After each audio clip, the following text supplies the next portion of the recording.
Welcome to Living on Purpose. I'm Mark Pumphrey, along with my co-host, Dr. Christy Stewart, coming to you from the Circle City, Indianapolis, Indiana.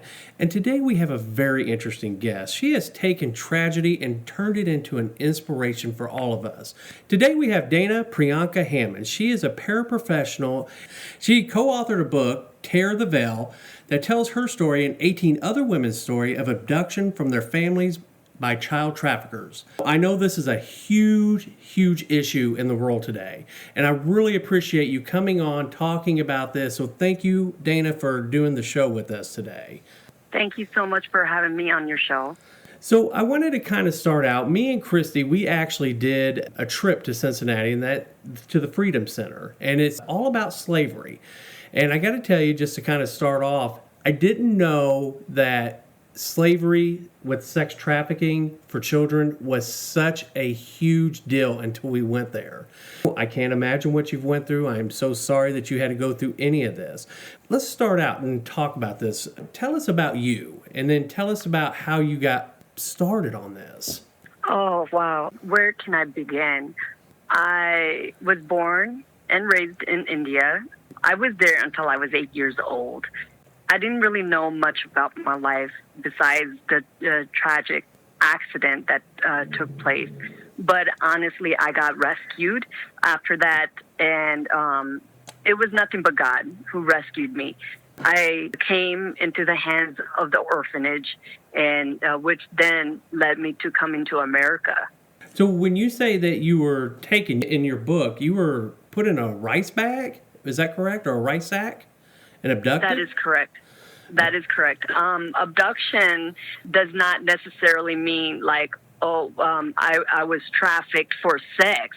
Trafficking could mean that the child is being trafficked for organ trafficking or being trafficked for adoption trafficking or labor trafficking. Till I really find out the truth in my journey of why I've been trafficked and how it really takes place. I don't really proclaim myself as sex trafficked, but I say, hey, I've been child trafficked, which is the truth, because that was the early beginning traumatic stage of my life. Wow. Well, I'm glad you brought this up, because I got to tell you, I didn't know, and this is my ignorance of this, I didn't realize that there was levels of that. So I thank you for bringing that up, because I think that's important for people to realize that when you're talking about child trafficking, we just automatically assume sex trafficking, but like you said, it could be for labor. I think labor is huge. Yeah, I didn't even realize. So thank you, Dana, for bringing that up and educating me on that. Yes, no problem. And I think, I believe that is why I have started this journey of also advocating on behalf of children, because I was that child one time or another. The reason why I'm advocating and started advocating is because we all once were children. Children are being mishandled more than ever. And who can ever tell their story more but somebody like me, because of the sensitivity that took place, the trauma that took place, and I can be the voice for children and the teens and young adults because of the trauma. Absolutely. And I know, I can put myself in their feet. Because you were 4, isn't that right? Is that what I read? That is correct. That is correct. So do you have much memory of your first 4 years? Not prior to 4 years old. I would need to see a hypnotist to even get anything out, what my mom looked like, what my dad, or if I even had any siblings or anything. But I think as I go through the journey of finding my birth family, I'm planning on doing that. And that is one of the reasons why I am raising funds as of right now. So I don't just take people on my journey of going to India, but I will take you through the process of doing hypnotism and seeing if anything comes up, so they can take that information and get more information in finding my birth family. Sure. Right, even India. just surroundings, geographical surroundings of things that you remember would help pinpoint an area, I would think. Absolutely. So you were 4, and then how long was it before the police intervened and kind of got you away from that situation, and then they put you in an orphanage, is that correct? That's correct. I was in a couple of orphanages. Did Honestly, they try to find your parents? They claim They did? they did. It sounds like it was pretty simple and basic. It's the routine that they're used to of, Right. and I don't know how legitimate it is. The documents that they provide to us as a adoptee, when you read in between the lines and you read everything that they provide to you, certain things just don't make any sense. And I couldn't figure out for the longest time as I was growing up, like, why isn't this making any sense? Like, it's broken up, because I can go off of my memory and my recollection of what I went through, and I know it's the truth because that's what I remember. Right. Will the orphanage truly admit that in paperwork? No, they won't, because they don't have all the information on there. And I've always wondered why. Didn't even make any sense. As I got older later on, I started figuring out and understanding that, don't get me wrong on this, because I'm not saying all orphanages are bad. Right. So I'm gonna clear that up right now, because I don't believe that all orphanages are bad and their intentions are bad. But majority of orphanages are in the adoption trafficking. And this is why they leave out certain pertinent information out on the adoptees. They lie about the adoptees.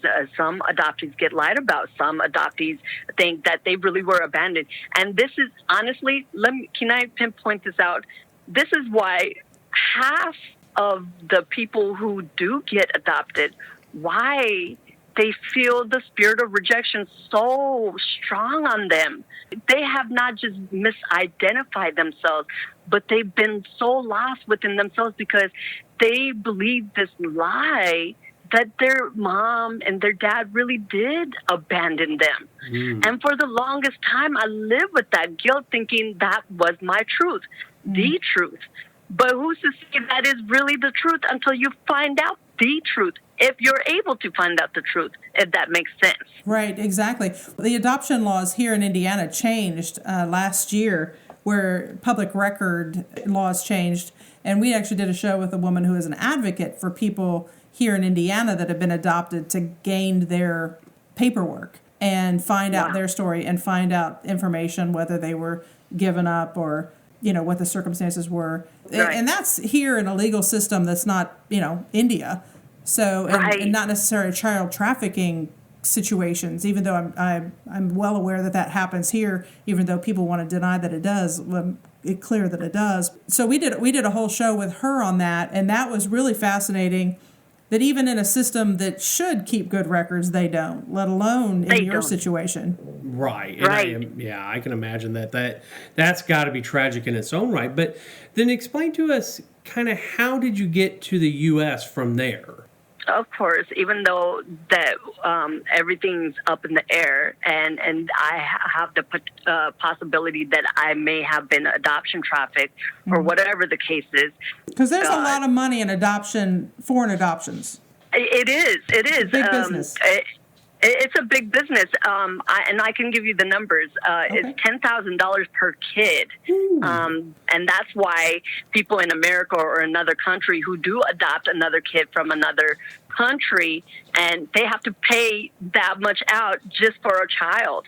The children who do get abducted from the streets or whatever, they usually get paid, $130, $135. That's nothing, but that's a lot of money to them because they know that they're working to gain money just to snatch a child off of innocent family's life. And it's not always the case where the family are poor or they can't afford or whatever. That's a big painted picture that is happening in the world, even locally. And not all families are broke or are on drugs. You know, Some children actually come from a very wealthy or very well-established home. Yeah, you hear about those things like sometimes adoption agencies promise these families who can't afford their child to go on education or whatever, they sign these documents, these papers that they'll be able to give their kid nice food and shelter and a nice education that their family can't afford. Those things have been happening as well, but the thing is, the family is being taken advantage of because they can't read, and that's what's going on. So as you can see, there's many reasons why children are being trafficked, but also humans are the easiest commodities too, whether you're a woman or a child, to be trafficked. But it is true. You hear stories it's easy. Of, train cars. Wasn't it just train cars of people that are coming across in Mexico that have been trafficked? And again, children, whether it be adopted or bought, rich Americans that buy women, that buy children for to work in their households. We think, that was in the 1800s. No, that's happening today. Yeah. And it was interesting because when we were at the Freedom Center in Cincinnati, that was one of the things that they talked about, exactly what you were saying, is that sometimes, for lack of a better term, they were sold as little as $10, they said, for a human being, because they didn't understand what was going on. So, thanks for pointing that out as well, because I don't think people really do kind of grasp what's going on here when it comes to that. And I got to tell you, the abduction trafficking, that's a new one on me too. I guess when you realize this, and did you kind of come to fruition with this here in the U.S. or what as you worked through your journey, or was that while you were a teenager? How did you start finding out these things? Well, you know what? I started finding out and realizing is when I started walking through my journey of finding my identity. It really, I was lost in my own identity for a long time, even as a teen, my mid-20s, young 20s, mid-20s. It wasn't until like my mid-20s I started identifying more. I guess the journey started when I was 20 years old, but it took a while, some time, just to get to a stable place where I'm at now. I'm 35 years old, and it took a long time just for me to be stable, especially when the struggle was real and you never got the helping hand like you needed and the assistance you needed. And to find yourself was a long journey. And honestly, I could not give no other credit to nobody else but God. God was the only one who promised me, and he told me he was going to take me through the journey of stability. And through that, I was going through a journey of finding myself. And now, because of me knowing who I am, I'm able to advocate for the lost and the dying. I'm able to advocate for the ones who don't have a voice.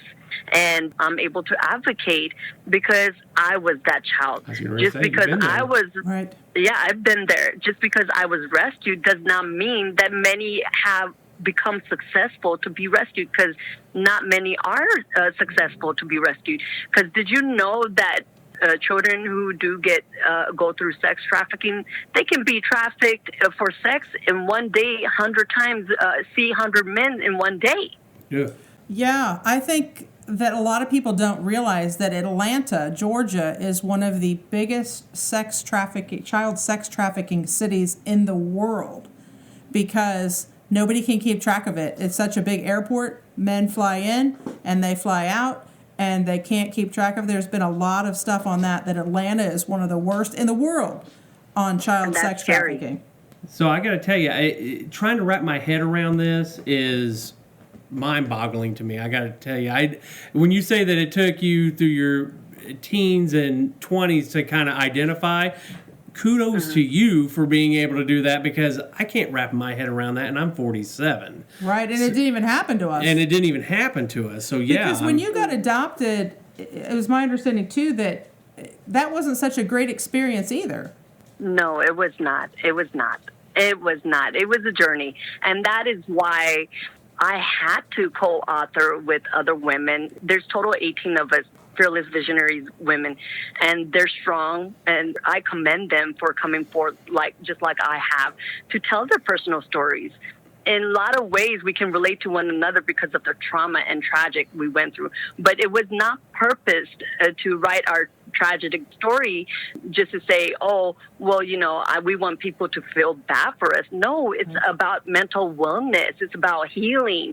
And it's to say, hey, we came out and we rose above. We are saying that we went through this so we can tell others that they can go through it too and be healed from it. Or if not healed, you can walk in your healing, because we're not claiming that we're totally healed.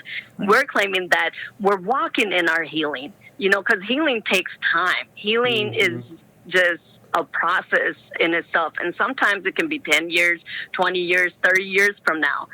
Yeah, anytime you keep something as a secret, it festers, and then you have all of that guilt and shame and things that are not your fault that people carry and hold, and especially huge things like this.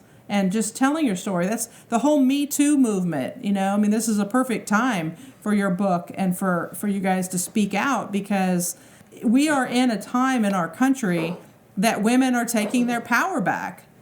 And they're taking their power back by telling their story and not being ashamed and not being scared and not being threatened to not do it anymore. So that is, I just can't even imagine the strength that it takes to stand up and say, okay, yeah, this is real. This happened. It's not like it happened to somebody else. Yeah, I commend you. It's amazing. And for me, at least on my side, I think not only are you giving an opportunity for other people to read this and say, I went through this and I can get through this too, but also awareness to the fact of that I didn't even know anything about this kind of stuff. So bringing awareness so other people know that this is really happening is paramount. Because unless you put a light on it, it just stays there in the darkness. Nobody even knows about it. Right. Well, I think that's the point of the people who do this, is they don't want people to know about it. They want you to live in fear. They want you to be afraid to tell your story or to think it's your fault, because then you're not going to say anything and they can keep it up. And if they keep it up, nobody's aware, and then nobody pays attention. Right. The more you're aware of what's going on, the more we can actually pay attention and maybe see these things and maybe help out and say, okay, something's just not right here. Right. And honestly, I have met a lot of people who said they have never met anyone who has been abducted and trafficked on a foreign land, and that's a unique story. And I say I don't think many people do have met anybody like that. They're like, that it's like that movie Lion. Yeah, well, when you get to know somebody, you be surprised what they have gone through, because you can't underestimate the person next to you, because they may have more of a tragic story compared to yours. Oh, and you can, and you can appreciate God and thank God for even gracing your life to even be a normal human being or living and stable in your mind, because half the people, they're not stable in their mind because they couldn't figure out how to get out of the trauma, and so they're stuck in their mind. So now they're dealing with mental disability. That's something that has disabled them, or worse. And some of them end up being homeless. And then you wonder why, okay, well, what's wrong with this person? Why aren't they getting the help? Maybe because they're not able to. They're not able to, and people are not understanding like they should. Oh, absolutely. And I think, again, bringing awareness to it helps. Well, let me ask you this. When did you know it was time to tear the veil, if you will, to let your story come out? I mean, did something happen? Did you have some kind of transformation that said, hey, it is time, I need to let this out and I need to let this go and have people hear my story? Absolutely. I actually did experience something like that. A little story.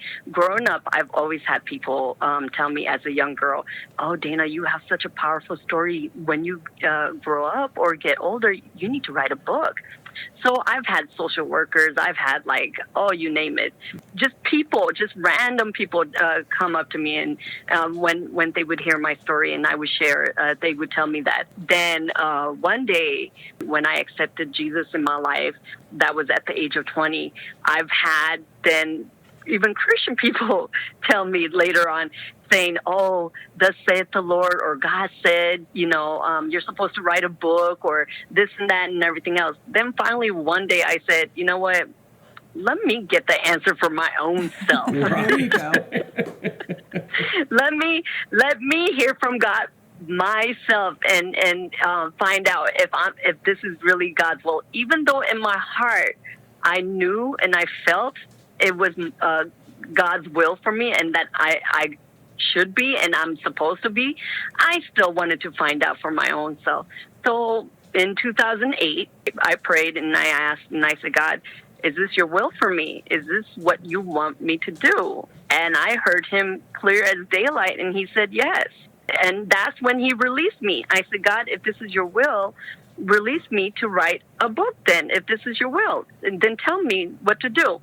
And so I had you can say, a back and forth situation with God himself, the Lord himself. And I said, "Well, Lord, but I don't know how to write a book. I've never written anything before and stuff." And that was the first time I heard my real true identity. And because he gave it to me, he said, "First of all, Dana," he said, "you are an author." And I said, "What? Really?" And he said, "Yes." And I said, "I've never had an identity before when I was so lost within myself and my life was spiraling down. Literally, when I was 18, 19 years old, I thought I was going to die and I was not going to have a purpose or a future or a hope, even an expected end. So I literally felt myself dying, and I was going to die, like my life was going to end at an early age. I didn't even think I will see myself in my 20s or even now 30s. I didn't even think I could. Yeah, it was that devastating. And when you don't have a healthy relationship growing up, a healthy family lifestyle who can pour into you the ways of life and stuff, and you have to pretty much fight and you for your life and survive for your life, you become so lost within yourself, even as a black sheep. The tragic circumstance, that's what it led me to. And so that's how it really took God. It really did. And I'm not saying it religiously. I'm saying it truthfully, because that was my life experience. I had a changing experience. When I was given that identity, it changed me. It changed my whole world. And then he told me, "You know what to write about." When I said, "I don't know what to write about," he said, "I gave it to you. You know what to write about." And he said, "If you are willing and obedient, you shall eat the good of the land." And I knew instantly what he meant when he said that. And then he told me, "It's my story." And till this day, and as I went through the journey from 2008 to all the way now, I couldn't figure out why my story was so important to him and why it was so valuable to him that he wanted me to write a book and tell my story. Now I can see why. So when I released my book with my Fearless Visionary Sisters, I shared this platform, a powerful platform with them. I realized why then later on it was time to release my story, why it was so important. Then all of a sudden, all this stuff started coming up here in America alone. Oh, this child got trafficked, or this child got abducted, this woman got abducted, and there's this child missing and that child missing. I'm like, oh my God. Wow. What a time is this? We released Tear the Veil last year, and then you heard all these things started coming up on media. And I'm like, this couldn't even be the perfect time. And I wasn't even expecting it. That's the crazy part, because I went through a journey of healing while writing my story from 2008 all the way to now. And then 2019, we released it was time. And I knew I was supposed to join in with Dr. Princess Fumi Hancock to write my book and co-author with her, because this was going to be the support that I was going to get, and I didn't have to do it alone. And now that I have the security of not doing it alone to tell part of my story, now I feel confident within myself to release the rest of my story on my own. That's the security I got.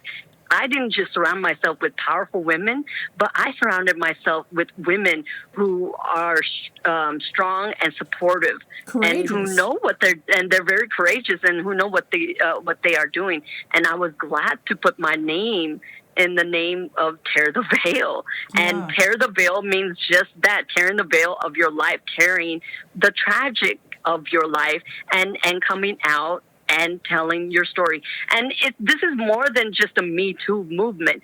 We look for husbands and boyfriends and spouses to support us, Right. and to back us up. Men who can say, you know what, I see a difference in my woman, and yes, she went through this, but I can support her. And and that's what the Fearless Visionary means. Fearless Visionary is a name brand that can support both men and women. Right. Oh, sure. Yeah. I mean, definitely. And then now when you were writing your story, sharing the story with the other ladies, listening to their stories, did you find healing in that? I did. And that's what made it so powerful. I mean, even though each one of us had a different walks of life, but you can hear the tragedy of it.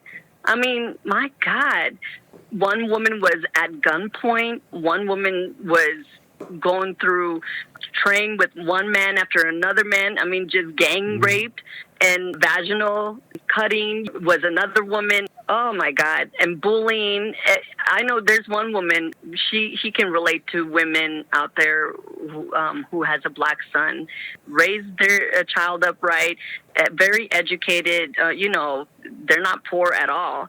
And then their son went to college, and he got falsely accused by a Caucasian girl for raping her. He got falsely sent to jail. Stuff like that. It's like, if it's not my story that people can relate to, it's their stories. Right, I mean, exactly. their stories matter too. Oh, you know? absolutely. Yeah. Well, I think everybody's story matters. You are so, like Mark is just kind of floored when we went to said again, not to harp on the Freedom Center, but we went over there and he was just like, when we read the statistic that there's more people enslaved in the world today than any time in history, it was like, that just can't be.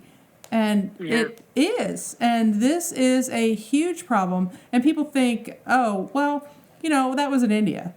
No. Not only is it happening here, but there are plenty of people here that are having similar stories or different stories, but they're just as tragic. And we need to be aware, and we need to honor women like you that are having the courage to come out and say, this happens. Yeah. And Right. it happens, and we need to do something about it. Well, and then the other Right. ladies that told their stories as well, they had a whole different tragedy that happened in their life. Right. So it shines a light that this could go in many different directions, if you will. So, yeah, I mean, I just think that is mind-blowing. Wow. And that's why it's the round table of women. Seriously, you can have a table talk off of each one of us women. So, I mean, it just rising above the storm and rising above the circumstance, saying, this happened to me, and not being scared of it or being afraid of it. Or it definitely being, and you may have not felt this way, but I could see where some people would feel this way, embarrassed by it. I can imagine that that's a factor in there because you don't want people to know. Yeah, the shame of it. So you don't want people to know that about you. So I could see where that could be a factor as well. I mean, did you ever feel that at any point, any kind of like shame or like you had done something wrong? Absolutely. I mean, there is the guilt trip, that guilt and shame that you go through. I think that's just part of healing process that you go through. People have to know that's part of healing, but you have to allow yourself to go through that healing, and you're gonna go through first process of guilt. Then you're gonna go through shame. You gotta tell yourself it's okay. I mean, because if you don't admit to how you're feeling and what you're going through, how are you really gonna fully come out as a healed person? Mm-hmm. Right, exactly. How? It made me think of a phrase that I use often, and it's what man meant for harm, God meant for good. Every time. You hear stories and you hear things that happen, you think, oh, a lot of people think, how could God let that happen? Well, what man meant for harm, God will always mean for good. Right. That's a big T truth. To be able to be used in a way that God is using you is very powerful. That has to give you some sense of identity and give you a purpose that you have such a tragic story, but also that there's a reason, that there's a purpose, and that God is using that purpose for good for other people. And you just said something that just hit the nail on the head. People tend to blame God. How can God do this? How can God do that? Well, if God was really the one who destroyed this world and did all that stuff, then how come he cared enough to pick somebody like me and say, Dana, your story is so valuable to me. It's so priceless. I want you to tell it because it means that much to me. It means that much to me because it's going to save and deliver people, rescue people, and tell them, you can rise above. Come out of that darkness. Come to the light. I believe that 1,000%. And especially when you can tell the story and give people inspiration. Hope. Well, it gives people hope. And that's such a commodity that we take for granted, I think, is hope. How valuable that is to have even the smallest glimpse of that. And so many times examples from other people can lead us to a sense of hope. And I think that you telling your story, your fellow co-authors telling their stories, gives not just women, but people in general a sense of hope, a sense of empowerment, a sense of their story may be different than yours. They may have had a tragic event that has nothing to do with child trafficking, but if you can tell yours and God can use you, then they can tell theirs and they can let go of the shame and the guilt and everything that goes along with that because they have an example. And that is so hugely important, especially in situations where kids growing up didn't have good role models, didn't have good examples. That's what you guys really are, even to kids that hear your story, is an example of, I can speak my truth. I don't have to wait until I'm 35 years old. I can speak it now. I can tell someone because this isn't okay. Well, and have you found has anybody came up to you since your story has come out and said, thank you for giving me hope. Thank you for allowing me to know I can tell my story. Have you had any survivors come up to you and thank you because now they know that they have a voice? No, not yet. You will. You will. You will. We do have this community group called Fearless Visionary Community on Facebook, and there's a lot of people who can join that group and pretty much hear our stories and see what we've done and experienced and stuff like that. So we've had a couple of people here and there, mention or say something.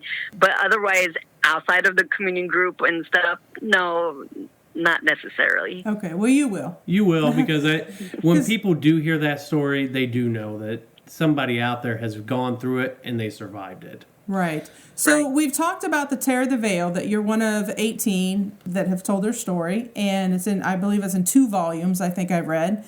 So that's correct. That kind of primed the pump for you, you could say, that you decided you wanted to tell the rest of your story. So you were in the process of writing your own full book. Am I correct?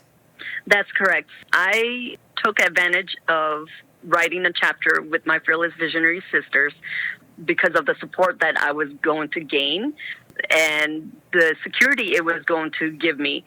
So with that, just releasing about my experience being thrown in a rice sack and chloroform put over my mouth, I was able to share that part of the story in a chapter with Tear the Veil.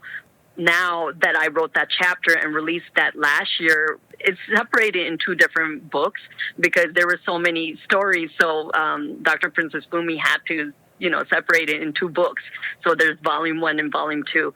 Now, because our stories are out and released, and we did our book tours last year, now I'm ready to release the rest of my story from bouncing off of that chapter.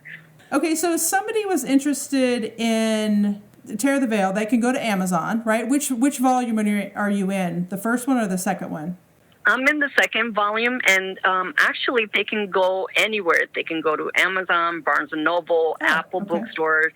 They can, now we are officially out on Target and Walmart as well. Okay, perfect. Good to know. Okay, so people can go into Amazon or Target or Walmart and get your Tear the Veil. Yeah, you have a new book that's coming out, and if they continue to keep checking back on your website, they could probably get some more information on that. Is that right?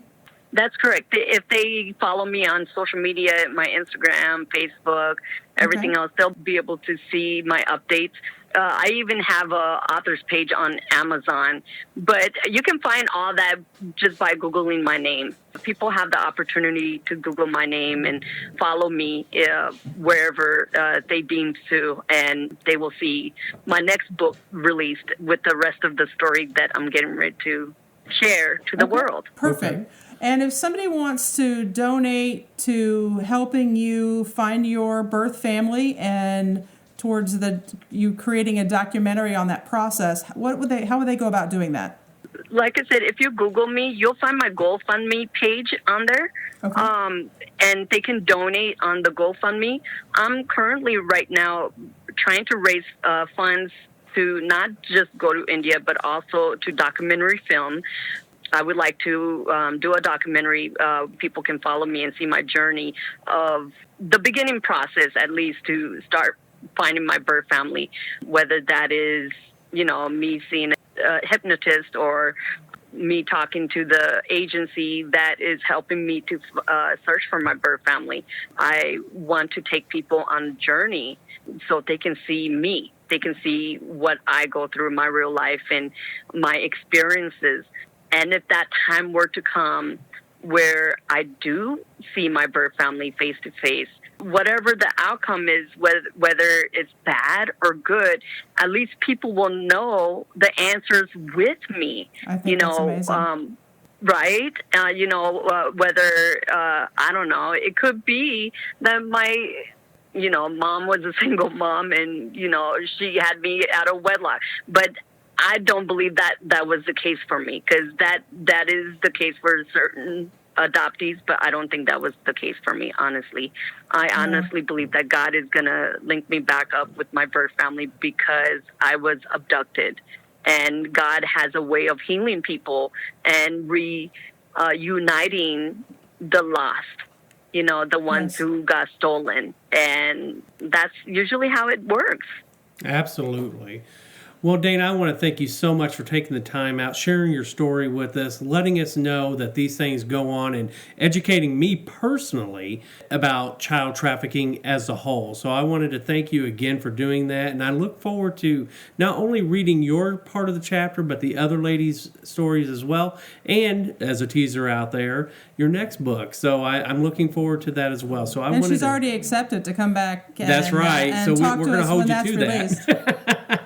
Right. I'm actually on a journey right now to doing speaking engagements so I can travel and tell my story.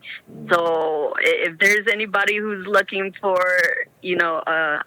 inspirational speaker or anybody, I'm your girl. There you go. That sounds great. Perfect. Yeah. Well, thank you so much for taking the time out and doing this with us, and we appreciate it. Thank you so much. Well, I got to tell you, Dana was an amazing interview. For me, at least, I didn't even realize that child trafficking had so many facets to it. Well, I looked up some numbers, and I want to just give listeners an idea of exactly what we're talking about as a perspective. 1 in 4 people abducted, bought, or fooled into being trafficked, or mostly women and children involved in this child trafficking, and 70% are female. Children are often trafficked for commercial sexual exploitation, or for, as we talked about in this, child labor. And those are like domestic servants, agriculture workers, factory workers, mining. And there's actually kids that are forced to fight each other. Really? Yeah, like I guess dog fighting or something. You have kids fighting. I don't know. I'd never heard that before. But it's a $150 billion industry. Okay. Yep, there you go. And according to Save the Children, there are 215 million children engaged in child labor throughout the world, and 115 million of those are in hazardous work like mining or sex acts that are psychologically damaging to them. Think about that. 215 million kids are involved in child labor. The exploited children are usually held in slave-like conditions without food, shelter, or adequate clothing, and they're often severely abused. Not that that would be a big surprise, but I think that what our listeners need to hear is that we think this is something that only happens in like India or poor countries, Africa or whatever. Mm-hmm. That's not true. 46 children are taken and sold into slavery in the United States every day. Did you hear me? 46 children are abducted and taken and sold into slavery in this country every day. You know, we said earlier that Atlanta, Georgia is one of the worst cities in the world for child sex trafficking, and that's true across the country. While anybody can be a victim, the kids who are homeless or runaways, lesbian, gay, transgendered youth are very high numbers. African Americans or Latino children and youth interacting with the child welfare system are the most vulnerable demographics. So just to break that down, 91% are African American or Latino children. This is in the United States, abductions in the United States. 50% are involved in the welfare system in whatever county they're in. 76 are refugee or migrant children. 50% are lesbian or gay youth. 50% are homeless. And 14% are runaway kids. I don't even know what to say, and that's happening here today in the United States. Yes, exactly. The more we are aware of the vastness of this issue, then that's the way that we can change things. Absolutely. Right? Most people don't realize that child trafficking is a major issue right here in our country.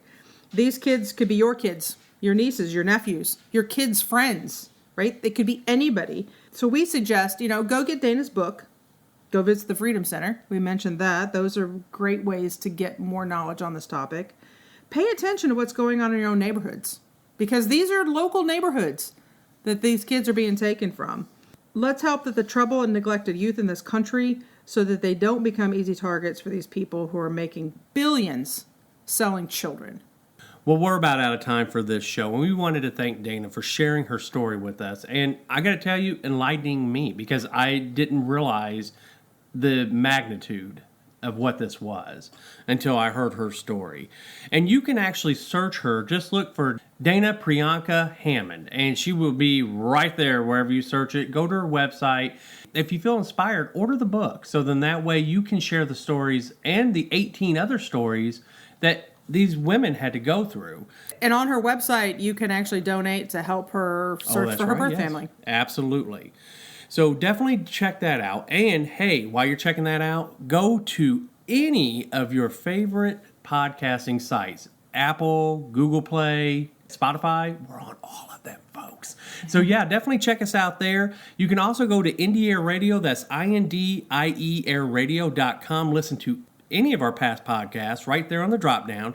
And if you feel like giving, if you're in the giving mood, we do have a tip jar there and you keep the show going. Also, if you want to become a member, definitely check that out for $10 a month. You help us keep the show going, keep the radio station going, and you're helping a good cause with the kids in Ecuador, since we're speaking of kids today. So remember to live every day of your life on purpose. On purpose.